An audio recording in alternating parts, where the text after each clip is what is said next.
And Pranay. Uh, Good evening, everyone. I'm Dr. Suneel Pooboni, currently practicing in Dubai. I will take you through the history of ECMO and the statistics. Some of the statistics of ECMO and the trials are very important to know as the foundation stones for ECMO as started over a period of centuries. I will take you through that history.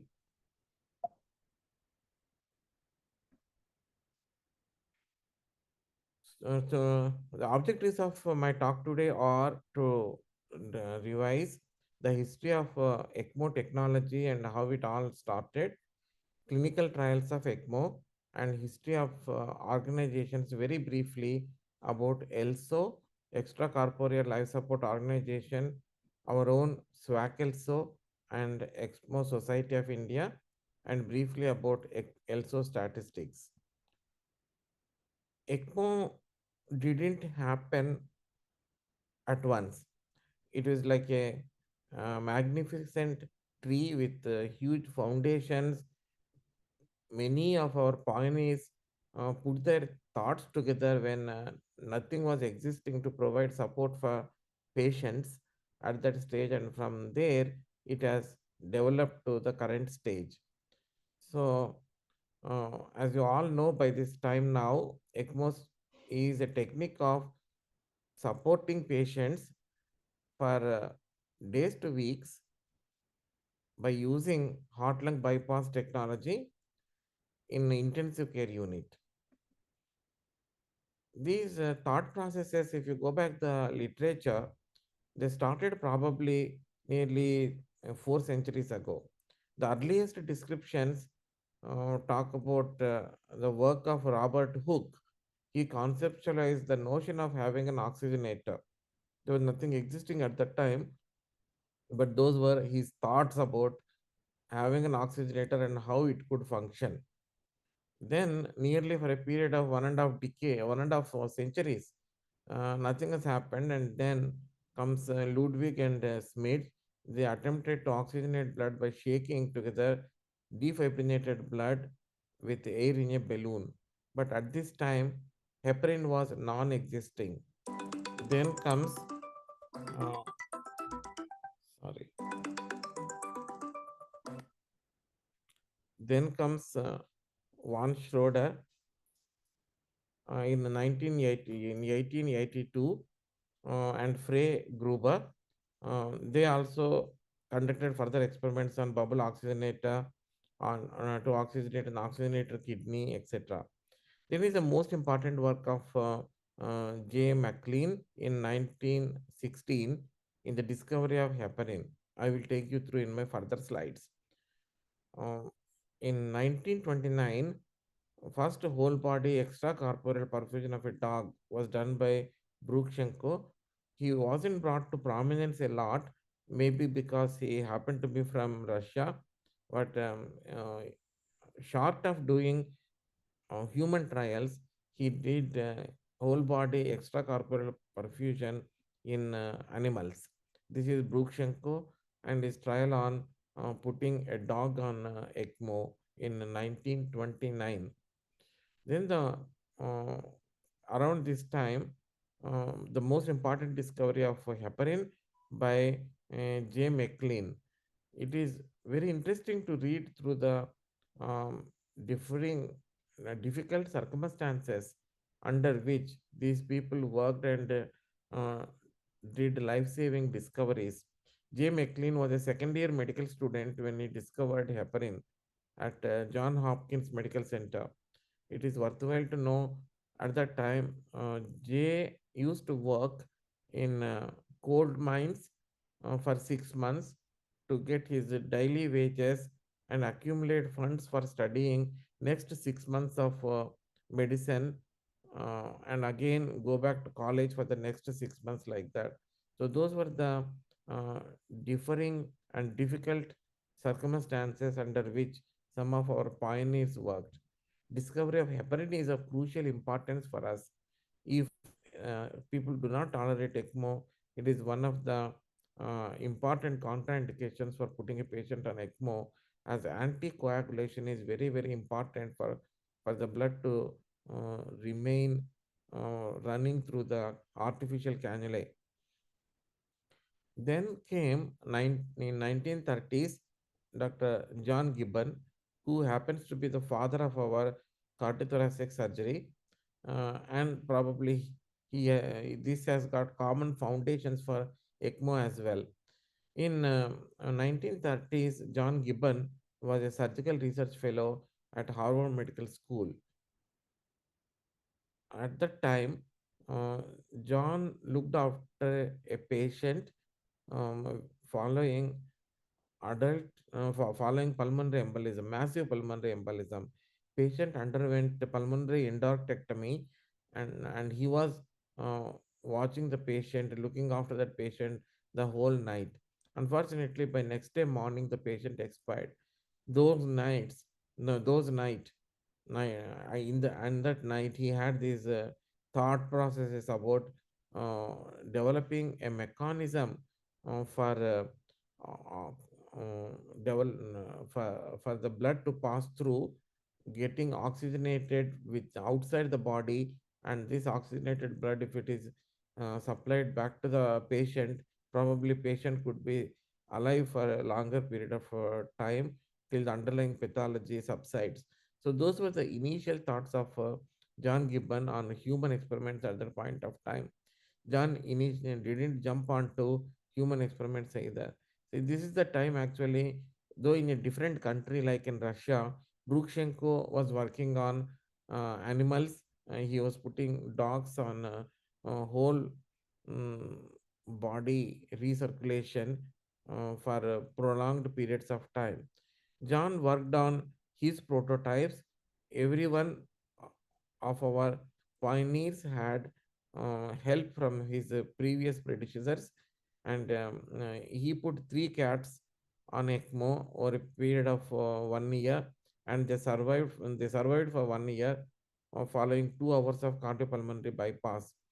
In 1950s, in 53, John was successful with his huge mission on which he himself, along with his initial technician, and then she later became his life partner, Mary Gibbon. Both of them worked on this humongous mission, which is the first heart lung mission. He did one successful surgery in 1953, ending 23 long years of apparatus designs and experimentation. Then his rest of the two patients they passed away. So as a result of that, Dr. Gibbon became um, nervous, and he thought that his mission is not going to be helpful for the patients, and he abandoned further use of his heart lung mission. At that time came Mayo's help, Mayo Clinic. They asked for the plans of Dr. Gibbon's oxygenator, and they developed Mayo Gibbon type of oxygenator, and which for the next several years it was used and saved hundreds of patients. It is really interesting to note the mortality rate for intracardiac surgery dropped from 50% in 1955 to 20% in the next year, and to 10% in the next year. So that is a huge impact of Mayo Gibbons uh, cardiopulmonary bypass apparatus for open heart surgical field at that time from 1953 to 1957. All of our pioneers had something to contribute to that. Dr. Lilly is prized very much. He was a professor of cardiac surgery. He developed the technique of cross circulation using a bubble oxygenator he invented along with Richard Dewall in 1954. They were all contemporary people. In 1955, Lillyhall and Dewall they developed bubble oxygenator because it is not only the pump along with heparinization, along with oxygenators and the tubings. So everything is important, and people were working on different parts. They were successful from in their sphere to make more and more biocompatible ECMO possible. So then came bubble oxygenators. but they too had some problems like thrombocytopenia, coagulopathy, hemolysis, etc. And then Colombo and Japal were working on this silicon double oxygenator. Then silicon membrane oxygenator was the next generation. There was no gas interface in this.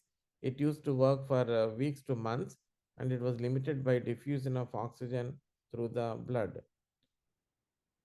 Then is the semi-porous hollow fiber oxygenators, which are just before the current generation of membrane uh, oxygenators, which we are using nowadays. The hollow fiber oxygenator had the disadvantages of plasma leak and increasing secondary flow, but the current generation ones are membrane oxygenators with good long-term, better biocompatibility, lead platelet aggregation with minimal hemolysis, and they are the current gold standards. And we're all using these membrane oxygenators in the current era. Going back again, when ECMO started in 1972, nearly this is after in 1929 Brookshenko starting his animal experiments, and then in 1953 um, John Gibbon going for the cardiopulmonary bypass surgeries, and then in 1972 that was the first time Donald Hill he put for the first adult patient on ECMO. He was involved in a road traffic accident, and he was supported with cardiopulmonary bypass. You can see the humongous size of the oxygenator, which is in front of you, the circular device over here, almost the size of the bed on which the patient is lying as well, besides the other equipment over here. And similarly, around the same time, Bob Bartlett, the father of ECMO, he was putting patients on ECMO, but this is like a cardiopulmonary bypass at that time, um, and this is for doing muster procedure. Then in 1975 was the first time a baby, newborn baby, for medical reason, for respiratory support was put on ECMO. This is the time Esperanza's mother came from Brazil as an immigrant and from the South America, and she delivered in the same hospital where Bob Bartlett was working. She was an illegal immigrant. So Esperanza was delivered in 1975, and she had severe meconium aspiration syndrome, not amenable to the conventional mechanical ventilation at that time. So Bob was working in the same hospital. He put by taking the consent, he put this child on ECMO, and she survived. Nurses named her as Esperanza, which in Spanish means hope. We all feel Esperanza remained as hope to the ECMO community afterwards. This was the picture of Esperanza at the age of 21st birthday, and around 20, this is in 2019. She was born in 1975. She has three children. Similarly, experiments were going on in improving the quality of cannulation as well. It is a W-man cannula. Joseph Schwitzberger, he has got a lot, and he devised this W-man cannula, which is very helpful for doing ECMO and for establishing the circulation. I will deal with that in the next couple of slides. So this is the first meeting of uh, ELSO, Extracorporeal Life Support Organization, which Dr. Richard, Dr. Bob Bartlett, Robert Bartlett organized in Ann Arbor, Michigan. This is the circuit diagram with double cylinders.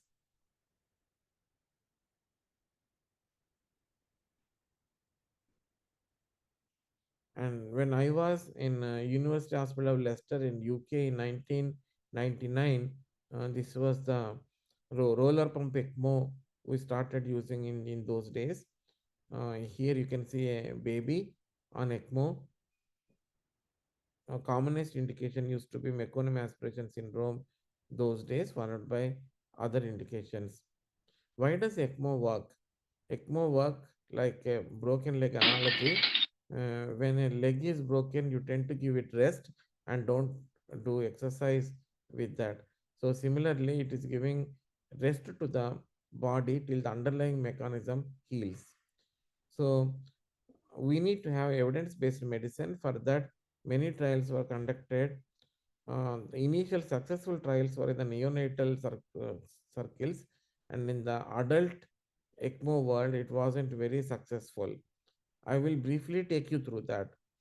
The first trials of National Institute of Health trials in United States happened around 1970s. It was a national multicentric trial, but that at that time, many of the organizations, many of the hospitals, they were enthusiastic about ECMO, but they didn't have prior experience of ECMO. The entry criteria was less than 50 millimeters of mercury on 100% oxygen, and the conventional ECMO group death rate in this NIH trial was 90%. Both the patient groups had a mortality of 90%. So this was considered as a negative trial. But unfortunately, this had lots of implications, as some of the centers had no prior experience of ECMO before putting their first trial patient. Best and worst patients were excluded. It was the time of the influenza epidemic and excessive bleeding. They had no established frames for anticoagulation, how much heparin you give, where do you stop, etc. How do you monitor those things? So blood loss used to be excessive, going up to 2 liters per day also. Lung rest was not used at all. So under those circumstances, uh, NIH trial ended up as a negative trial. So people was very pessimistic, thinking that ECMO doesn't work for adults at all. So people consider that could it be the death of ECMO at that point of time. But two of our research groups, they continue to have belief in ECMO, and they are from the Bob's group and the other group from Boston. So they thought the fundamental idea is correct. It needs better case selection and application, and they are continuing to do ECMO in the neonatal population. So in the next 10 years, nearly 18 centers were established in USA, and the next modified design trial came up in the USA in the neonatal period only. By 1981, Bob Bartlett's group treated around 45 babies with a success rate of 50%. It led to establishment of more ECMO centers, and by 1986, in the next 5 years, 750 neonatal cases were reported from 18 centers with a success rate of around 80%. It was a vast improvement from 1981. So people felt ECMO works for neonatal population, but not for the adult population at that point of time. So further trials were also conducted, and they proved ECMO to be versatile and helpful.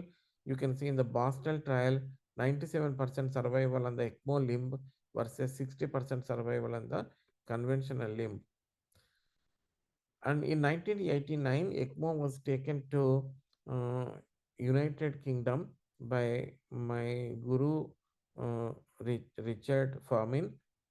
He happens to be father of ECMO in Europe, and he started the program of ECMO in University Hospitals of Leicester, Glenfield Hospital. So there was under severe constraints when this trial was conducted, financial constraints mainly. It was discussed in the parliament and they agreed for it to fund it. And it is a very important landmark trial from the neonatal point of view, UK collaborative trial of neonatal ECMO. It was conducted between 1992 to 95. 185 babies were recruited to that, to 4 ECMO centers. 93 were in ECMO and 92 were in the conventional care. The success rate is the survival is up to 63 of them survived to 1 year, and only 37 survived to 1 year in the uh, conventional group. So there is a positive advantage with the ECMO group here. And Glenfield Hospital was also doing adult ECMO simultaneously, and they had trust in ECMO and they continued with that. And certainly they were survivors, and they were calling those survivors back annually to have a get together. And this is one of those camps in 1998. So number of cases continued to accumulate with a cumulative success rate of around 66%. Variable neonatal ECMO is most successful, around 70-80% survival rate, and varying survival rate in the other ages and other groups of population. From 2005 onwards, there is change in the equipment. As before 2005, we were using um, roller pump ECMOs, that moved on to centrifugal pump ECMOs, and oxygenators got better and more biocompatible with the PMP oxygenators coming in. Tech, positions such as proning has been adopted more often after this period with physiotherapy, etc. So with these, Bob Bartlett calls this as ECMO 2 as the period after 2005. Still, ECMO for the adult world was undefined, and unless it is proven as a worthwhile technology in United Kingdom, hospitals will not be given financial sanction for conducting that ECMO run. So, for that reason, there was a huge need for conducting and proving the efficiency of ECMO in the adult world. So I was a trial fellow at that time. When this trial was conducted in Glenfield Hospital, it is Caesar, which stands for conventional ventilation versus extracorporeal membrane oxygenation for severe adult respiratory distress syndrome. So this is all. These are all the people, my colleagues, and are who are involved in the ECMO. 180 patients were recruited from all over UK. 57 in 90 patients were the survival here.